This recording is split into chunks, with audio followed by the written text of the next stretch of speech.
Therefore, we reject you. A lot of us are rejecting knowledge. It's not that we don't know this. It's not that we haven't heard these kinds of words and these kinds of things that have been said over the past 3 or 4 days. But we reject it. Why and how? Because we don't act upon it. We don't go back and get the lessons from our ancestors and our great-grandparents and our grandparents and look at what they did and then build upon that. That's rejecting knowledge. Yeah, it is definitely there for us. And let me just read a little bit of this piece called Aren't You Proud to Be Black? We saw our relatives build houses without architectural drawings, cure diseases without doctors and prescriptions, stop bleeding with cobwebs, raise enough food for their families and 2 or 3 others, cure meat in a smokehouse, dig wells, and draw poison out of a cut with a piece of fat back. Our relatives could make a meal out of what we thought was absolutely nothing. They could sew up the holes in our socks, patch our jeans, and put cardboard in our shoes to make them last a little longer. Y'all know what I'm talking about. They could deliver babies as my great-grandmother did for me and my older brother. They helped one another with whatever they had, and it was dinner time all the time at the neighbors' houses anytime you wanted to stop by. Y'all feeling this? Yeah. Remember the ham bone and checkers and buttermilk and cornbread? I know you know about buttermilk, sis. You got it sitting on your right hand. How about that homemade ice cream we had to churn, you know, out on the porch sometimes? And a pot of beans and some cornbread that lasted all week. And that nasty, greasy, slimy castor oil we had to take from time to time. How about that? How about having to take that cod liver oil every morning before we went to school? How about that coal oil and sugar that they gave us, the goose grease and rock candy and whiskey sometimes, and that stinking little bag that we used to hang around our neck? What was that stuff? Whatever it was, it cured us, didn't it? How did they know that? Where did that come from? I didn't have any doctors in my family, Doc, but they cured us of all these things. Our relatives knew their stuff, didn't they? Where did they get that? They got it from the deep vaults that someone talked about yesterday, the Doc talked about last night. The deep vaults of blackness and that black power that we have. The music our relatives made was unbelievable, and it still is today. Their voices and their mastery of musical instruments, even without the benefit of formal training, was something to behold. Our folks was some piano playing, guitar plucking, drum beating, horn blowing, string strumming, high stepping, singing brothers and sisters. And they still are. Doesn't that make you proud to be black? So with all of this going for us, why wouldn't we be proud of who we are? A lack of pride and love for ourselves would be an affront to God. That's right. Woo. It would be like slapping him in his face and saying, I don't like what you made me. Yes, you made me first. You made me special. You gave me wisdom. You gave me the richest land on this earth. And you made me the strongest among men. But God, you also made me black. And I don't like to be black. I don't like being black, God. It's too hard being black. It's too stressful being black, God. And if you want to know the truth, God, I'm ashamed of being black. But then I thought about Romans 9 and 20. It says, shall what is formed say to him who formed it, why did you make me like this? That's contradictory to everything that we're about. You've got to be proud to be black. Proud of your family. Proud of all your cousins. Like I am. And that's why it's such an honor to be here. Because I'm proud to be black, and I'm proud to be at the Black Family Conference in its 35th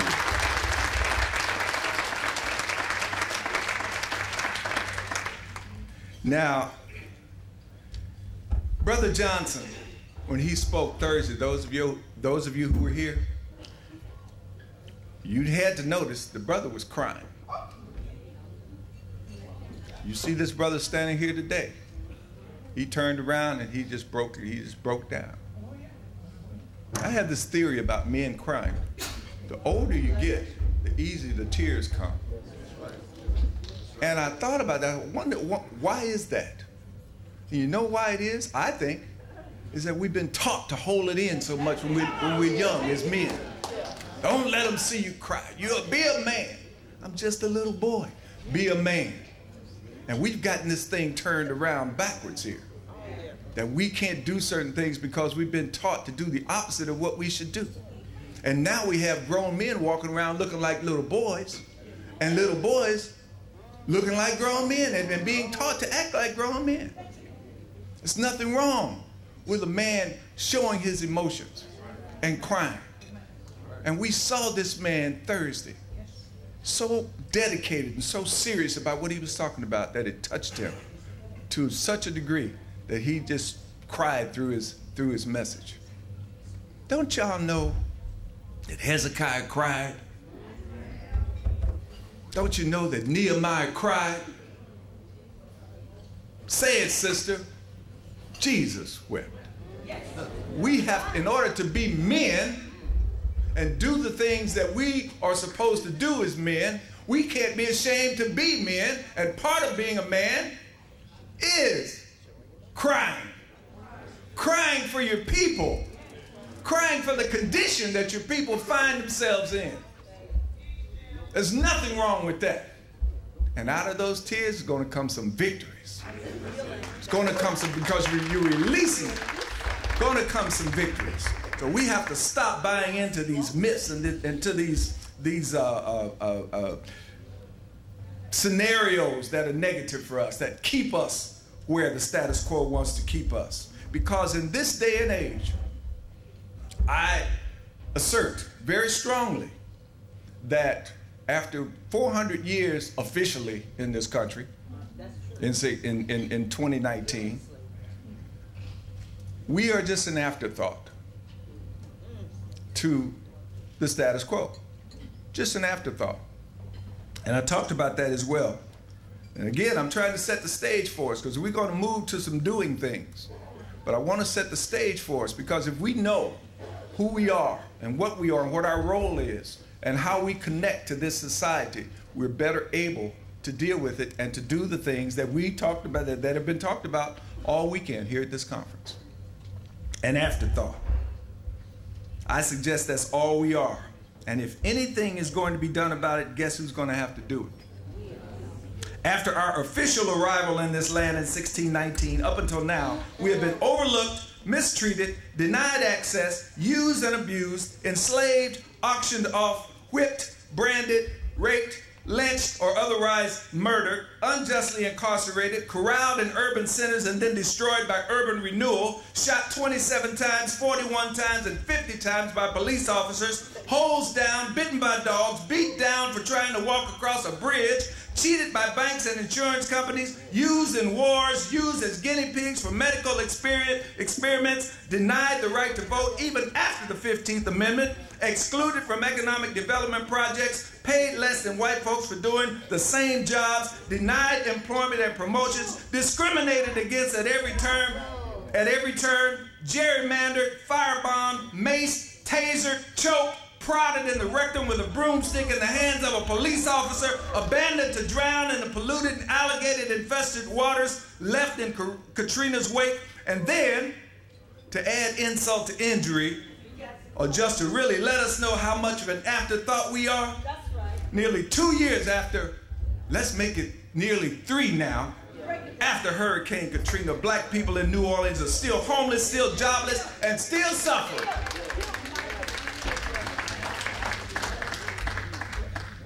Yeah, I'm angry, and you should be too.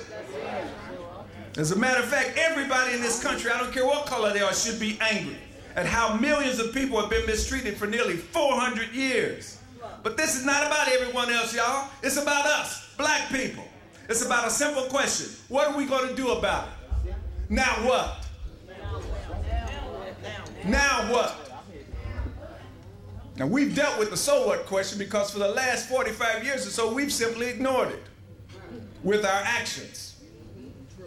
We've not We've not ignored it with our words, but we've certainly ignored it with our actions. That's right. I say we first get some understanding of what our future predicament holds if we allow this kind of treatment to continue.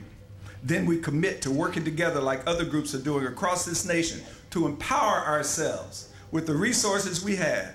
And if you're not already angry, get angry. Get angry enough to get to work. Every day, contributing to our children's future and the empowerment of our nation within this nation.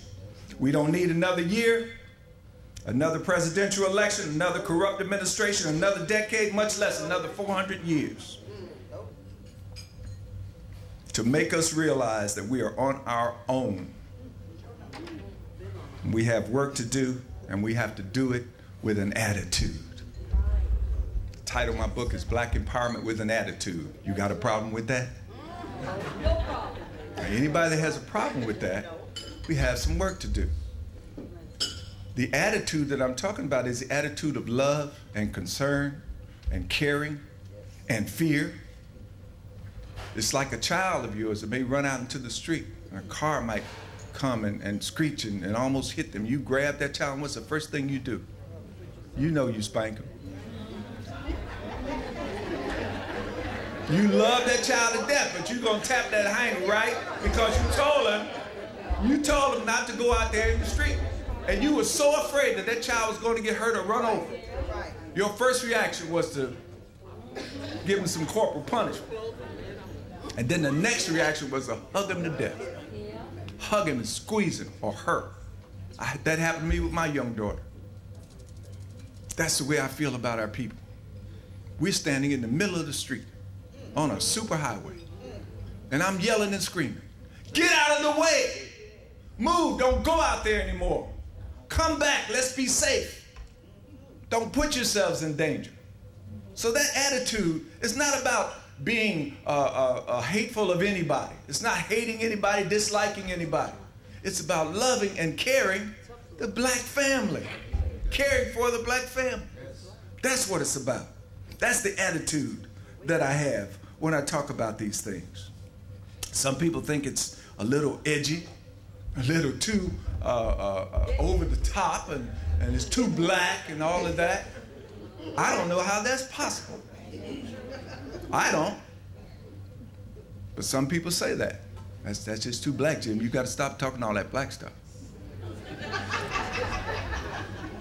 But they never go to a little Italy and say, why y'all got all these Italian restaurants up here? Why y'all got the red, green, and white flag draped across from one street to the other? They never go up to Chicago's Chinatown and say, why y'all got all these Chinese restaurants up in there? Let's put some rib joints and fish and all this stuff up in there. I think I'll open up a store up in there. You better not come up to Chicago and Chinatown talking about you going to open up something. Why? You couldn't do it anyway because they own all the property. They rent to one another. Nobody ever says they're too Chinese. But it's always we too black. We love ourselves too much. We care about our children's future too much. How is that possible? And the sad part about it is some of us buy into it. That's right. We buy into it. We have to understand that it's about the collective, right? It's not about individual. We like to say the African saying, oh, I am because we are, I am. We just love that. But do we practice that? When I talk and when I lecture and when I teach, even at the University of Cincinnati, I know some of the stuff I say to those students is, you know, I know it's something they've never heard before because I teach them about some history first before we get into business planning. I teach them about the history of black business. Every entrepreneur from Anthony Johnson in 1650 to John Johnson. And I know it's a little edgy for some of the professors, but they don't say anything to me. They asked me to come and teach. I didn't ask them. I'm like Dr. Mack. You know, I'm here and I'm going to do my thing. Now, if you don't want me, I guess you can let me go. But, you know, I'm going to say what I have to say. But it's about the collective. It's not about the individual. And you know how important that is, this collective thing? God said it. Now, you can't have any better instructions than that. What is it, brother? A minister around Genesis 9 or 10 or 11 when they were building the Tower of Babel? Y'all remember that?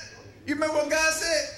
Now, he was laughing at it. These people think they're going to build a tower all the way up here. I better go down here and check this out and straighten them out. But he also said, if they work together, there's nothing they can't accomplish. Now, if he said that, what are we supposed to be doing? Working together. Working together, but we have to do it in the right spirit. See, those folks in Babel, they had it all wrong. They said, we're going to do our own thing. We don't care what God says. They didn't pray like Nehemiah did when he started to build a wall. They just started to, we're going to build this tower. We all that. They didn't do it with the right spirit and the right instruction and the right procedures. But God acknowledged himself out of his mouth. These people can do it if they work together. There's nothing they can't accomplish. We have to take that message today. That's the most basic message for collective work that there is right there. So we want to look at some of the comparisons between then and now. And Dr. Claude gave you a glowing historical perspective of where we are, how we got here, what happened back then. Brother Johnson talked about some things that took place in recent history. And we want to kind of summarize all of that and like I said, leave you with some things that that you can chew on and get to work on Monday morning. Dr. Claude talked about the pre-integration period and how we conducted ourselves. I had the fortune to go to Oklahoma City once again this year for Black History Month and to meet with some of the survivors of the Greenwood District in Tulsa, Oklahoma, the riot that took place in 1921. I was there last year, met with 6 of them, and they called me back this year to speak. And unfortunately, only 2 could come because they're very up in age. The oldest one is 105.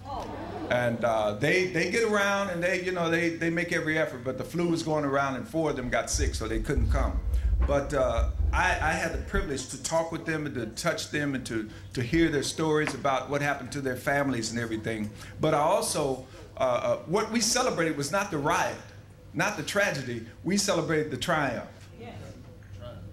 We celebrated the indomitable spirit of those families that lost everything in 1921, including some of their relatives. And I think that we have to acknowledge, or should acknowledge, as much as we can, what took place back then on the positive side when it comes to pre-integration, how we owned our own economic enclaves that you heard about last night, what we should be doing today. We owned economic enclaves and controlled economic enclaves all over this country prior to integration. So I think we need to keep that. I know we need to always hold that up and understand that this thing that we talk about, economic empowerment today in 2008, it ain't new, y'all. Our people have been there and done that. They've done everything that we talk about doing today. They've already done it under the worst conditions. Under the worst. I mean, talk about people saying people died to have the vote. People also died to have businesses. They took their lives in their own hand to have the nerve, the audacity to have a business. But you know what? Our people figured this thing out right quick when they got here. They said, if I'm gonna be in this country, I can't swim back home. I'm here, I gotta figure out how I can make this thing work. And what did they do? They went to work and started their own businesses, even while some of them were still enslaved. And you know what I always say? Our people didn't come over here on slave ships, and I want you to stop that nonsense too. Our people came over here on entrepreneurships. That's what they were. That's what they were. When they came over here, they were agriculturalists, they were coppersmiths, they were blacksmiths, they were inventors, they were entrepreneurs. Africans controlled commerce and trade worldwide for centuries before we got over here. So don't think our history just started over here and all of a sudden we gravitated toward entrepreneurship. We didn't gravitate to it. We brought it with us. As Doc said last night, land wasn't worth 2 dead flies till they put an enslaved person on it, because he knew how to do something that these other folks didn't know how to do. And don't let me leave the sisters out. Let's hear it for the ladies, because they had businesses too during enslavement. Had all kinds of businesses. So just say, our people came over here on entrepreneurships. All right? Not slave ships, entrepreneurships. So we should appreciate this whole pre-integration atmosphere and environment that our people set up. Some of your very relatives probably participated in that. And we have to understand that now as we look back over the last 45 years, we can draw a parallel between what we have done since 1965 to what the children of Israel did when they were released. Just draw a parallel. What's the first thing they did? First of all, God told them to go back and get their reparations. That was the first case of reparations in the history of the world. In Exodus 12, he said, go back and get some money, because you're going to need it out here in the wilderness. Went back and they got it, right? And what's the first thing they did when they got there? An opportunity to spend some of their reparations? In Exodus 32, they spent it on a golden calf. And what are we doing today? We got a lot of golden calves driving around in our communities now, y'all. They look like Bradley fighting vehicles. Y'all seen a few, right? Spend it on a golden calf. And after that, what they start doing? Complain, complain, complain. Lord have mercy. We out here, you Moses, you done brought us out here in this desert. It was better, we were better off back in Egypt as slaves. We want to go back. They fed us good every day. We had good jobs. Everything was all right. We ain't got no food. Food fell out the sky. We need some meat. Yeah, all the quail you can eat. But we need some water. Water coming out of the rock. And they still complain. What they ain't got, had the best leader ever, leading them to the promised land, they still complain. Walking around in shoes that didn't wear out and clothes that didn't wear out. And still complaining about what they didn't have. What have we been doing for the last 40 years, 45 years in this country? Got $845 billion a year and rising. Well, you know, Jim, we better not do that because they won't let us do that now. You know, that's a little bit too much. You thinking too big. We can't be owning no banks and stuff. Jim, what you talking about? The man ain't gonna let us do that. We are thinking the same way and carrying out some of the same kinds of actions and activities that those people did. But y'all, guess what? Our 40 years been up. They did it for 40 years. Our 40 years is up. It's time to make some change, y'all. Like the sister said this morning, it's past time. It's past time. So it's about what now? Now what? What are we going to do? Are we going to continue to walk around this desert called the United States, complain about what we ain't got? We know what has happened to us. We know what these folks have done to us. We know our history. Most of us do. But what are we going to do? See, that's the so what era. But now it's about now what? Now what? Entrepreneurship, when it comes to the family, the black family, is so important. And we seem to have lost that connection over the last 45 years as well. We let folks talk us into thinking that all we had to do is get a good job, or get a good government job, or work for somebody and be able to go to the restaurant and drink the white water and go to the bathroom with white folks and everything's all right. Civil rights was a valiant battle, needed to be fought, needed to be won. But some of us turned civil rights into civil wrongs against one another by walking away from our own economic enclaves, by abandoning our economic base, by walking away and boycotting literally our own businesses. We did that to ourselves. 2 Corinthians, I think, 10:23 says everything is permissible, but not everything is beneficial. My version says, just because you got the right to do something don't mean it's right to do it. And we did all of those things. Those were civil wrongs that we committed against one another. And we have to change that. So it's about the now what. The now what says that we're about to face the largest reduction in wealth among black families in the history of this country with subprime crisis that we have. The Now What says that Bear Stearns recently got bailed out. I call that corporate welfare, but they don't. They call it a bailout. The Now What means that we're going to be paying $4 and maybe $5 per gallon for gas. The Now What says that our homes are being devalued, that we lost 63,000 jobs last month. The Now What says that now we're going to get $600 or $1,200 to make up next month or in May rather. And what you going to do with that? Probably pay that house note that you're behind on. If you're like me. So what, now what? What's the action we're going to take? What action are we going to take? The first thing we have to do is to raise our consciousness. That's the foundation of all that we are. Raise our consciousness. And at the same time we're raising consciousness, we have to raise some capital, y'all. You know, most of us conscious folks ain't got too much capital. Because there ain't a whole lot of folks paying for us to come on TV and do all these kinds of things. So we have to raise consciousness and capital at the same time. We have to look at organizations like the Collective Banking Group. Y'all write this down. collectivebankinggroup.org. Check it out. There needs to be a chapter of the Collective Banking Group all over this country. Check it out. I don't have time to give you all the details about it, but go to collectivebankinggroup.org. It's a group of churches that got together and said to the banks, y'all ain't treating us this way no more. Claude and I spoke at their annual conference last year, and they're doing fantastic things in the Washington, Maryland area. The What Now is about bartering, y'all. Find something you can trade somebody with. It seems to me, and it's logical, that if the dollar is going down, it's now $1.56 for a euro to $1. Yeah. And with the oil crisis the way it is, it seems to me if the dollar's dropping, we're going to need more of them, right? How do we get more of them? One way is to barter instead of buy. There's something you can do and something I can do that we can trade.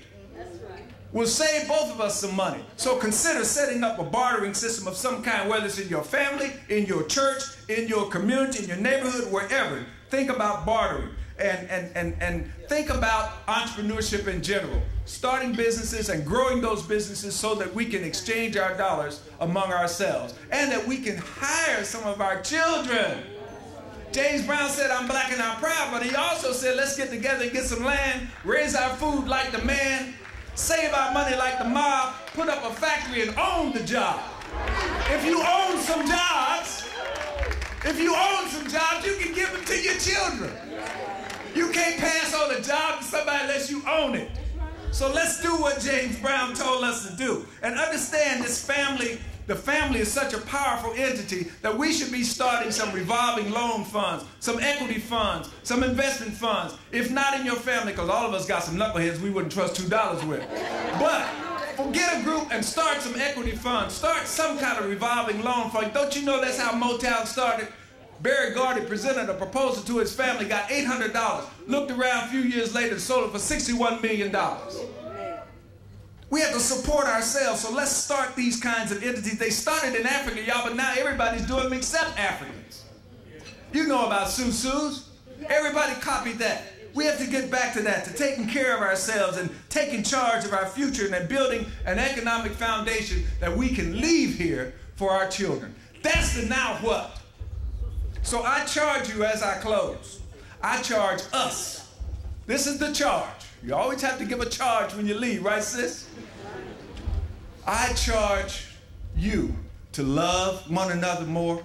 I charge you to respect one another more. I charge you to trust one another more. I charge you to support black businesses a whole lot more than you do. I charge you to take more control of the education of our children a whole lot more than we do now. I charge you to get involved. I charge you to support this conference. To support this conference with your dollars. I charge you with that. And you know what? If we don't do those things and others, we are all going to be charged with gross neglect of the future of our children. Up! Up! Up! You mighty race! Up! Up! Up, you mighty race! We can accomplish! We can accomplish! Mama, y'all! We can accomplish what we will! you.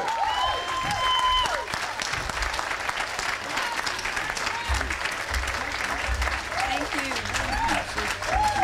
Thank you, Daddy.